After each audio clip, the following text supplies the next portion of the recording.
दी है। मैं जरा अजहर सिद्दीक साहब आज सारा दिन जो है वो केस को देखते रहे, खासतौर पर लाहौर हाई कोर्ट के अंदर जब इन्होंने चैलेंज किया है ट्रांजिट रिमांड वाले मामले को, तो उसमें क्या हुआ? अजहर सिद्दीक साहब, आप तो खुद वहां पर मौजूद थे, क्या एक्सपेक्टेड था जो फैसला आया?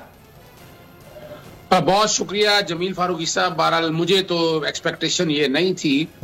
बुनियादी हकूक या फंडामेंटल राइट्स की प्रोटेक्शन का मामला लेकर गए थे और प्रोटेक्शन का कहा था 3 कम से कम ऑर्डर पहले हुए कि पेश किया जाए और बहानेबाजी चलती रही, नजर आ रहा था।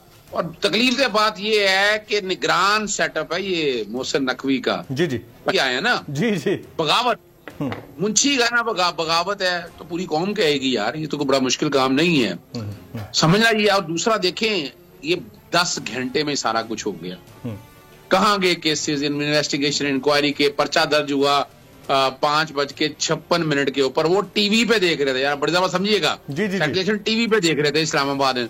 बेवकूआ लाहौर में हुआ है, प्रेस कॉन्फ्रेंस लाहौर में हुए, लाहौर में पर्चा दर्ज करा दिया आपने वहां। और आपको पता है थाना कोसार सेडिशन के पर्चों में बड़ा एक्सपर्ट हो गया हुआ, आपको पता है इतने पर्चे दर्ज किए हैं, कुछ अपना गिनीज बुक ऑफ रिकॉर्ड में नाम लिखा जाएगा थाना कोसार का। लेकिन ये तारीखी तौर पर है, पीडीएम ने भी भुगतना है किसी स्टेज के ऊपर, ये जो कुछ भी हो रहा है कल उन्होंने भी भुगतना है, इस गड़े में उन्होंने भी गिरना है। वक्त बताएगा ये सारी चीजों को सामने रखते हुए। अदालत के सामने यही तो चीजें रखी सारी। सुबह यानी 10 बजे पर्चा दर्ज होता है जी, सुबह 5 बजे धुंध है यहाँ पर, और उसके बावजूद आप देखें तो बाकायदा उस धुंध में ये पहुंच जाती है पुलिस।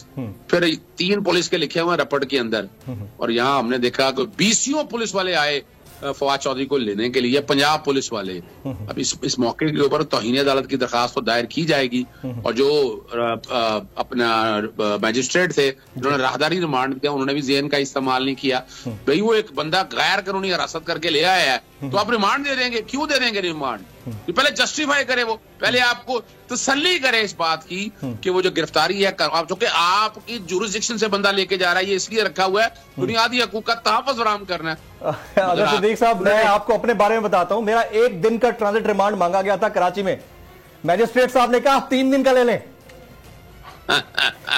तो मैं यही बात खत्म हो गई ना। अच्छा अजहर भाई, आपके आने से पहले कंवर दिलशाद साहब